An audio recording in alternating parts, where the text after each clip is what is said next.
ان الدین عند اللہ الاسلام۔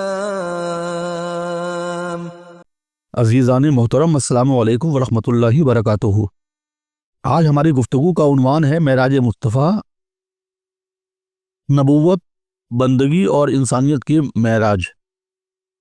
عزیزو، معراج رسول اکرم حضرت محمد صلی اللہ علیہ وسلم تاریخ انسانیت اور نبوت کا بے مثل اور بے نظیر واقعہ ہے۔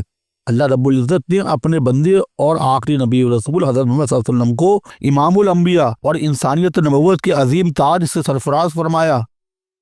عزیزو، شب معراج کا سفر کا یہ نادر و بدیع واقعہ خواہ آپ کی عام بیداری و شعور کی حالت میں آپ صلی اللہ علیہ وسلم کے جسد جسمانی اور وجود انسانی کے ساتھ ہو، یا روحانی و مکاشفاتی طور پر عظمت انسانی اور نبوت محمدی کے امتیازی مقام کا نقش دوام انسانی تاریخ پر ثبت کرتا ہے۔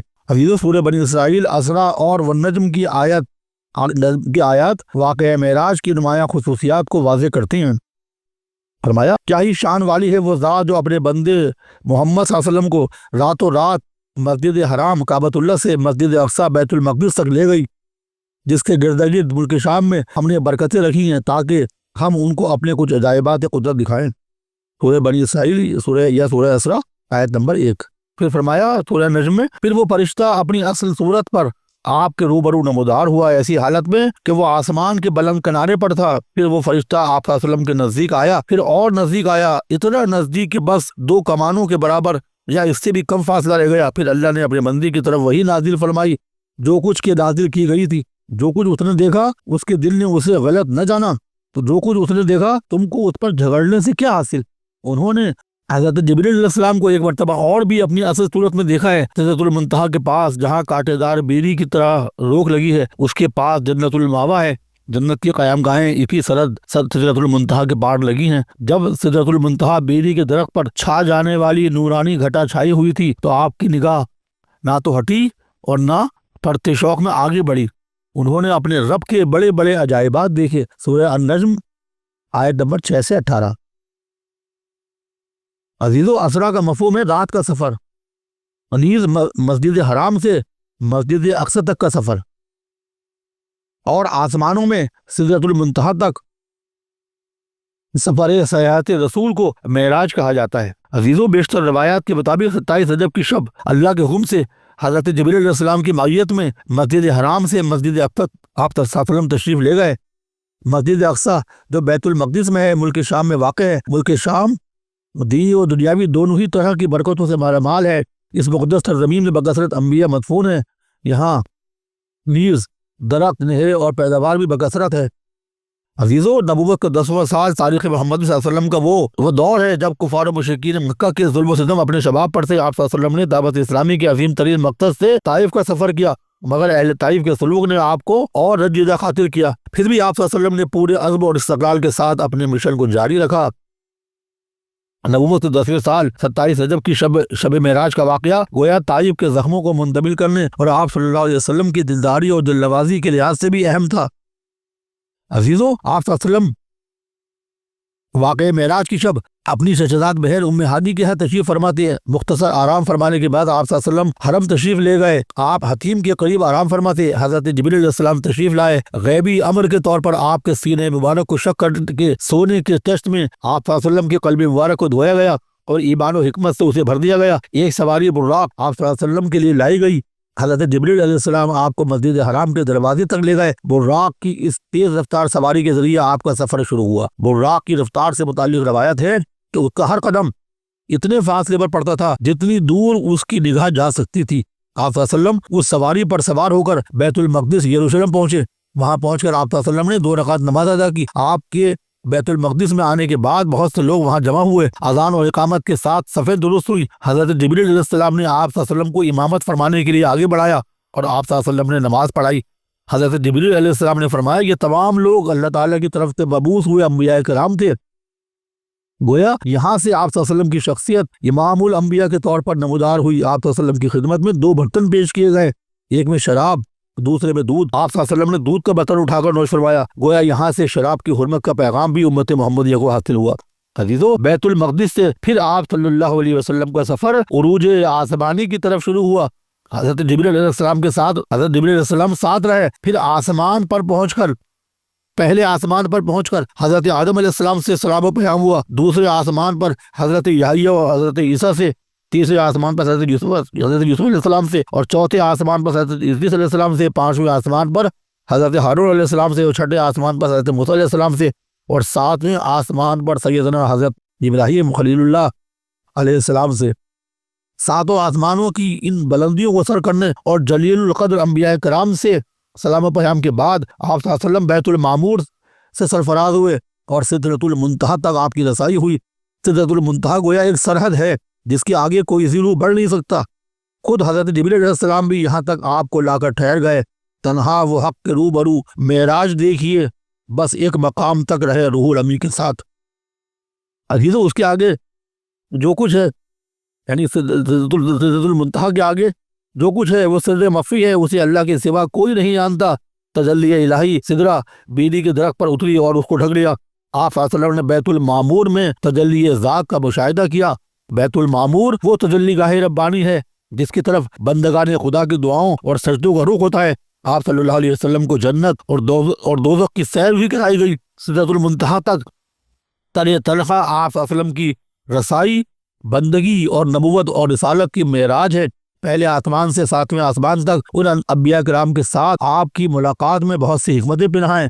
خالق کائنات کو یہ واضح کرنا مقصود تھا کہ جو امتیازی خصوصیات اور صفات انفرادی طور پر ان تمام انبیاء کرام میں تھیں، آخری نبی حضرت محمد صلی اللہ علیہ وسلم کی ذات اقدس میں ان تمام انبیاء کی امتیازی اور انفرادی خصوصیات بحیثیت مجموعی موجود تھیں. عزیزو معراج رسول کے مبارک واقعے پر اللہ تعالیٰ نے اپنے محبوب ترین نبی اور رسول اور اس کی امت کو نماز کا نہایت نادر اور بدی تحفہ عنایت فرمایا. آج ہم اپنا جائزہ لیں کہ یہ اتنا قیمتی تحفہ جو واقعہ معراج کی یادگار ہے، آج ہمارے امت کا حال کیا ہے؟ ہم نماز سے ہماری غفلتوں کا حال کیا ہے؟ عزیزو حضرت موسیٰ علیہ السلام کے فرمانے پر آپ صلی اللہ علیہ وسلم واپس تشریف لے جاتے رہے اور بالآخر اس میں تخفیف ہو کر 5 وقت کی نمازوں کا حکم ہوا اور ثواب 50 نمازوں کے برابر عطا کیا گیا.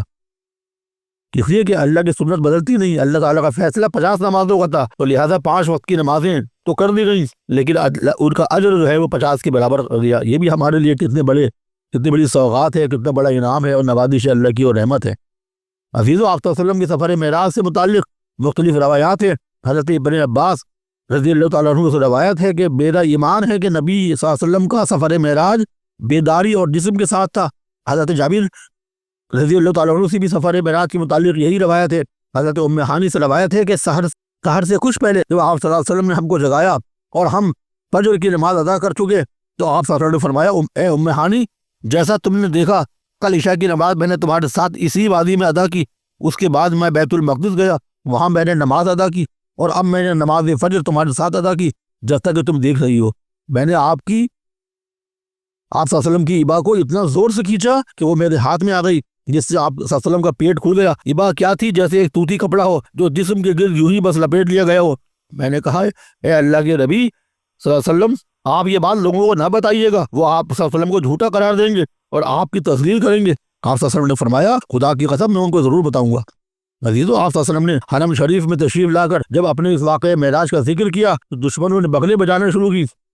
ان کے لیے اب ہنسی اور تمسخر کا ایک ناقابل تردید جواز فراہم ہو گیا، کیونکہ یہ بات ہر کوئی جانتا تھا کہ کسی قافلے کو مکے سے شام تک جانے میں 1 مہینہ اور پھر واپس آنے میں 1 مہینہ لگتا ہے. آپ راتوں رات کے چند گھنٹوں میں ہی وہاں چلے بھی گئے اور وہاں سے واپس بھی آ گئے. یہ بات عام لوگوں کے لیے موجب حیرت و استعجاب تھی اور وہ اس پر یقین کرنے کو تیار نہ تھے. آپ صلی اللہ علیہ وسلم کی اس بات سے حیرت زدہ ہو کر لوگ سیدنا حضرت ابوبکر صدیق رضی اللہ تعالیٰ عنہ کے پاس گئے اور ان سے اس کا تذکرہ کیا.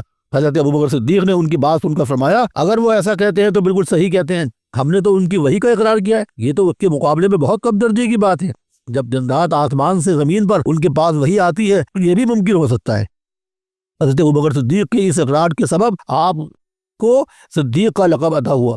آپ صلی اللہ علیہ وسلم نے جن قافلوں کو اس راہ میں دیکھا تھا ان کا حال بیان کیا کہ وہ اس وقت کہاں ہیں اور ان کے مکے پہنچنے کا متوقع وقت کب ہوگا. ان میں سے ہر قافلہ اسی وقت پہنچا جس کی آپ نے پیشن گوئی فرمائی تھی، اور وہی تفصیلات تھیں جو آپ صلی اللہ علیہ وسلم نے بیان فرمائی تھی. آپ صلی اللہ علیہ وسلم نے حرم شریف میں لوگوں سے صرف اپنے بیت المقدس کے سفر کا ذکر کیا. آپ صلی اللہ علیہ وسلم جب حضرت ابوبکر صدیق اور دوسرے صحابہ کے ساتھ ہوتے تو معراج کا ایک حصہ بیان فرماتے. باقی قصے کی تفصیلات آپ صلی اللہ علیہ وسلم نے بعد کے برسوں میں صحابہ کے مختلف سوالات کے جواب میں موقع بموقع بیان فرماتے رہے. عزیزو، آپ صلی اللہ علیہ وسلم کے واقعہ معراج سے متعلق یہ روایات بھی ہے کہ آپ صلی اللہ علیہ وسلم کا یہ سفر روحانی اور مکاشفاتی تھا. حضرت عائشہ رضی اللہ تعالیٰ عنہ اور بعض دیگر صحابہ کے نزدیک واقعہ معراج کی نوعیت روحانی ہے. حضرت شاہ ولی اللہ محدث دہلوی کے نزدیک معراج کا یہ سفر آپ صلی اللہ علیہ وسلم کے برزخی جسم کے ساتھ ہوتا ہے، نہ بیداری کی حالت میں نہ نیند کی حالت میں. یہ بھی مکاشفاتی کیفیت ہے ایک. اگر بنظر غیر دیکھا جائے تو جسم سے زیادہ روح کا دامن وسیع تر ہے، اس لیے کہ آنکھ کی صلاحیت محدود اور روح کی صلاحیت وسیع تر ہے. سفر واقعہ معراج میں جو حقائق آپ صلی اللہ علیہ وسلم کی ذات اقدس پر اللہ تعالیٰ نے آشکار کیے، اصل میں وہ حقائق اہم تر ہے. اور اس واقعے میں جو عظمت بندگی اور عظمت نبوت و رسالت اللہ تعالیٰ نے عطا کی آپ کو، اصل قدر و قیمت اس عظمت اور عطیہ الہی کی ہے. عزیزو، سفر واقعہ معراج بندہ مومن کی بندگی اور مقام نبوت و رسالت محمد صلی اللہ علیہ وسلم کی امتیازی شان کا واضح اظہار ہے. بندگی اور نبوت کا معاملہ عزیزو عام انسانی زندگی سے مختلف ہے. میری بندگی اور نبوت و رسالت محمد صلی اللہ علیہ وسلم کو اللہ تعالیٰ نے واقعہ معراج کے نہایت قیمتی تحفے اور عطیے سے نواز کر قیامت تک انسانی ہدایت و رہنمائی اور اس کی عظمت و بلندی کا راز کشادہ کر دیا. آج جبکہ سائنس اور ٹیکنالوجی کی دنیا میں تصاویر اور پیغامات وغیرہ انسان کے ذریعے سیکنڈوں میں ادھر سے ادھر پہنچ جاتے ہیں، تو اللہ کے لیے انسان کو لمحوں کے اندر ایک مقام سے دوسرے مقام تک پہنچانا ہرگز موجب تعجب نہیں. محمد صلی اللہ علیہ وسلم پر نبوت و رسالت کی تکمیل کا گویا تقاضا تھا کہ انسانیت کی معراج کے ساتھ اس کی تکمیل بھی ہو. آپ صلی اللہ علیہ وسلم کی امامت میں تمام انبیاء کا نماز پڑھنا اور سدرۃ المنتہا تک رسائی آپ صلی اللہ علیہ وسلم کے شاہ امم خیر البشر فخر دو جہاں سرور عالم فخر رسول تاجدار مدینہ سلطان الانبیاء وغیرہ ہونے کی دلیل ہے. آپ صلی اللہ علیہ وسلم کی دعوت اور پیغام پوری انسانیت کے لیے ہدایت اور رہنمائی کا پیغام ہے. آپ صلی اللہ علیہ وسلم کی ذات بابرکات پوری نسل انسانی کے لیے خیر البشر ہے. آپ صلی اللہ علیہ وسلم کے ذریعے اللہ تعالیٰ نے آسمان کا پیغام اہل زمین کو حتمی اور مکمل شکل میں پیش کر دیا. دونوں جہان کی حکمرانی اہل دنیا کے حکمرانوں اور رہنماؤں سے بالکل مختلف ہے. آپ صلی اللہ علیہ وسلم کے پیغام میں عزیزو عمومیت بھی ہے، آفاقیت بھی ہے اور ابدیت بھی ہے، اور واقعہ معراج اسی حقیقت کی دلیل بھی ہے اور صداقت بھی. عزیزو، واقعہ معراج کے ذریعے آپ صلی اللہ علیہ وسلم کی نبوت و رسالت کے جو امتیازی پہلو روشن ہوتے ہیں، ان سے متعلق مرشدی حضرت مولانا سید ابو الحسن علی رضوی کی یہ بصیرت افروز احساسات بھی خصوصیت سے قابل توجہ ہیں. آپ نے فرمایا، لکھا ہے ایک جگہ نبی رحمت میں، واقعہ معراج یہ اطلاع کرتا ہے کہ رسول اکرم صلی اللہ علیہ وسلم ان قومی اور سیاسی رہنماؤں کی صف سے کوئی تعلق نہیں رکھتے جن کی صلاحیتیں اور کوششوں کا دائرہ ان کے ملک یا ان کی قوم تک محدود رہتا ہے، اور ان سے صرف انہیں نسلوں اور قوموں کو فائدہ پہنچتا ہے جن سے ان کا تعلق ہوتا ہے، اور اسی ماحول تک ان کا اثر باقی رہتا ہے جس میں وہ پیدا ہوتے ہیں. آپ صلی اللہ علیہ وسلم کا تعلق انسانوں کو جس طبقے سے تھا وہ نبیوں اور رسولوں کی صف ہے جو آسمان کا پیغام زمین والوں کو اور خالق کا پیغام مخلوق کو پہنچاتے ہیں، اور ان کے اس پیغام سے پوری نوع انسانی ہر زمانے، ہر تاریخ، ہر رنگ و نسل، ملک و قوم پر مشتمل انسانیت سرفراز اور سربلند ہوتی ہے اور اس کی قسمت جاتی ہے. نبی رحمت صفحہ 198 پر. عزیزو، معراج مصطفیٰ سے متعلق علامہ اقبال کا یہ بلند اور لطیف ترین خیال بھی خصوصی اہمیت کا حامل ہے. سبق ملا ہے یہ معراج مصطفیٰ سے مجھے کہ عالم بشریت کی زد میں ہے گردوں. وما علینا الا البلاغ. السلام علیکم ورحمۃ اللہ وبرکاتہ.